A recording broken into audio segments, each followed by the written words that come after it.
तुम्ही तर पाहत असाल सोयाबीन घेतलेलं आहे. ज्यांना सोयाबीन आवडत नाही ते सुद्धा आवडीने खातील, 100% गॅरंटी आहे. तर ह्या ठिकाणी आपण सोयाबीन घेतलेलं आहे. त्यामध्ये आपल्याला पाणी टाकायचं आहे. आपल्या क्वांटिटीनुसार आपल्याला कमी जास्त घ्यायचं आहे.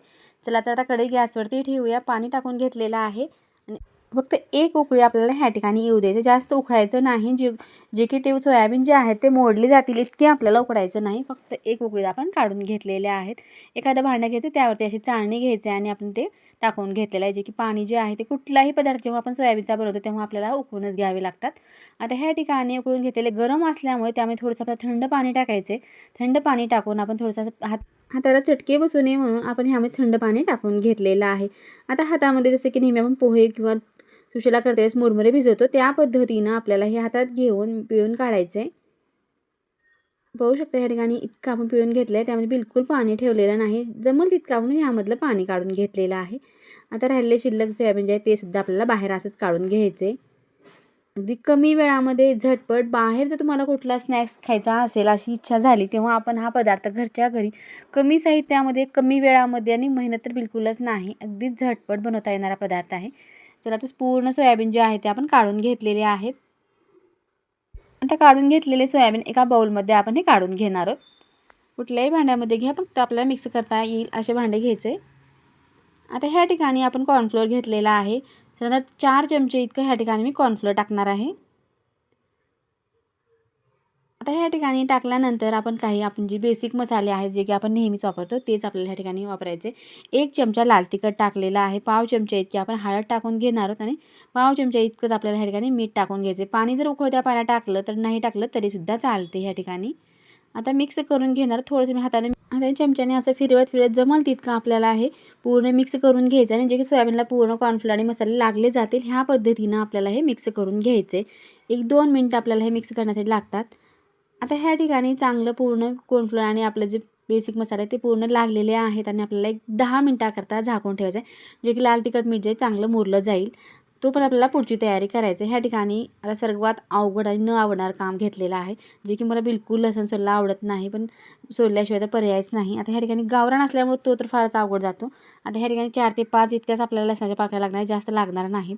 आता ह्या ठिकाणी लसणाच्या काही पाकळ्या मी सोलून घेते. आणखी दुसरे आपल्याला काही पदार्थ लागणार आहेत. चला आता कसं करून आपण लसणाच्या काही पाकळ्या सोलून घेतलेल्या आहेत. कोथिंबीरच्या आपल्याला ह्या ठिकाणी काड्या लागणार आहेत. त्यासुद्धा आपल्याला लहान आकारात कट करून घ्यायचं आहे. आता कोथिंबीरच्या काड्या कट करून झालेल्या आहेत. आपण थोडीशी ह्या ठिकाणी ताजी पात घेतलेली आहे. तीसुद्धा आपल्याला लहान आकारातच कट करून घ्यायचे.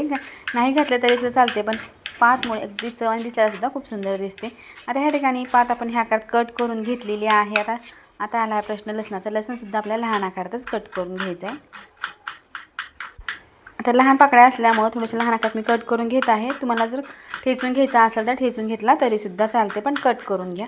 आता ह्या ठिकाणी लसणाच्या पाकळ्यासुद्धा आपल्याला चांगल्या कट करून झालेल्या आहेत. चला तर आता ह्यासाठी आपल्याला पुढची तयारी करायची आहे. आता सोयाबीन तर आपले छान भिजून झालेले आहेत. मस्त मसाले त्याला चांगले लागलेले आहेत. गॅसवरती कढई ठेवून आपण त्यात तेल टाकून घेतले. तेल चांगलं गरम झालेलं आहे. त्यामध्ये आता जे भिजलेले सोयाबीन आहेत ते आपण टाकलेले आहेत. आणि टाकल्यानंतर जसं की नेहमी आपण तळतो त्या पद्धतीनं गॅस मिडियम ठेवून आपल्याला कुरकुरीत होईपर्यंत आपल्याला सोयाबीन तळून घ्यायचे. अगदीच चविष्ट आणि खमंग हे सोयाबीन लागतात. मंचुरियनसुद्धा खायचं विसरून जात, इतका भन्नाट पदार्थ आहे. ह्या ठिकाणी आवाजावरून तुम्हाला लक्षात येत असेल की किती कुरकुरीत आपले हे सोयाबीन बनवून तयार झालेले आहेत. तर अशाच पद्धतीनं सर्व सोयाबीन जे आहे ते फटाफट आपल्याला तळून घ्यायचे. तळून घेतल्यानंतर पुढे आणखी काय करायचं ते सुद्धा आपल्याला पाहायचे.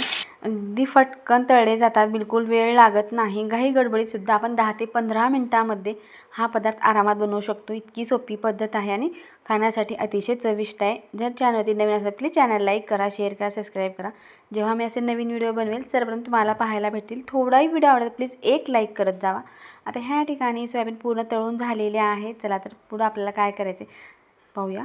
तर ह्या ठिकाणी आवाजसुद्धा तुम्ही पाहिलेला बिलकुल हे मऊ पडलेले अगदी कुरकुरीत आहेत. असेसुद्धा तुम्ही हे खाऊ शकता. आता गॅसवरती पॅन ठेवलं आहे. त्यामध्ये 2 चमचे इतकं आपल्याला तेल टाकायचं. जास्त तेल टाकायचं नाही. तेल थोडंसं नॉर्मल गरम झालं की ह्यामध्ये आपल्याला जिरे टाकून घ्यायचं आहे. जिरे ऑप्शनल आहेत, नाही टाकलं तरीसुद्धा चालतात. एक अर्धा चमचा इतकेच आपण ह्या ठिकाणी जिरे टाकून घेतलेले आहेत. जिरे छान तडतडले की त्यामध्ये कट करून घेतलेलं लसूण टाकून घ्यायचं आहे. लसूण टाकून झालं की पात टाकून घेतलेली आणि कोथिंबीरच्या काड्या टाकून घेतलेल्या आहेत. आता गॅस मिडियम ठेवून थोडंसं परतून घ्यायचं आहे. लसूण लालसर होईपर्यंत आपल्याला ठेवायचा नाही, असाच आपल्याला फेंट कलरमध्येच ठेवायचं आहे. आता ह्या ठिकाणी आपण थोडंसं सॉस घेतलेले आहेत, टोमॅटो केचप घेतलेला आहे आणि आपण ह्या ठिकाणी रेड चिली सॉस घेतलेला आहे, ते टाकून घ्यायचं. चवीसाठी अतिशय भन्नाट लागतं, त्यामुळे आपण ह्या ठिकाणी सॉससुद्धा टाकलेत. तुम्हाला जर सॉस टाकायचं नसेल तर टोमॅटोची प्युरी टाकले तरीसुद्धा चालते. थोडंसं 2 चमचे टाकून घेतल्यानंतर आपल्याला 2 चमचे इतकं पाणीसुद्धा लागणार आहे. ज्या बाउलमध्ये आपण सॉस टाकलेलं होतं त्याच बाउलमधून आपण पाणीसुद्धा टाकून घेतलेलं आहे. आता थोडंसं मिक्स करून घ्यायचं आहे. मिक्स करून झालं की ह्या ठिकाणी तुम्हाला खूपच स्पायसी पाहिजे असेल तर आणखीन मसाले तुम्ही ह्यात टाकलं तरीसुद्धा चालते. आता ह्या ठिकाणी आपण तो घेतलेले सोयाबीन जे आहे ते टाकायचे आणि मिक्स करून घ्यायचे. 1-2 मिनिट आपल्याला मिक्स करून घेतल्यानंतर पूर्ण चव जी आहे सॉसची पूर्ण सोयाबीनला लागली जाईल. वरतून थोडीशी आपण आता ह्या ठिकाणी तीळ टाकून घेतलेले आहेत. तेलात टाकलं तरीसुद्धा चालतात, पण तेलात टाकल्यानंतर खूप लवकर लाल होतात, त्यामुळे आपल्याला वरतून टाकलेले आहेत. आणि गॅस चालूच आहे, त्यामुळे चांगले तीळ जे आहेत ते चांगलं भाजले जातात. आता ह्या ठिकाणी व्यवस्थित मिक्स झालेला आहे. आता खाण्यासाठी आपले हे सोयाबीनचा पदार्थ तयार झाला आहे. तुम्ही ह्याला काय नाव द्याल ते नक्की कमेंट करून सांगा. अगदी छान आपले हे सोयाबीनचा पदार्थ तयार झालेला आहे.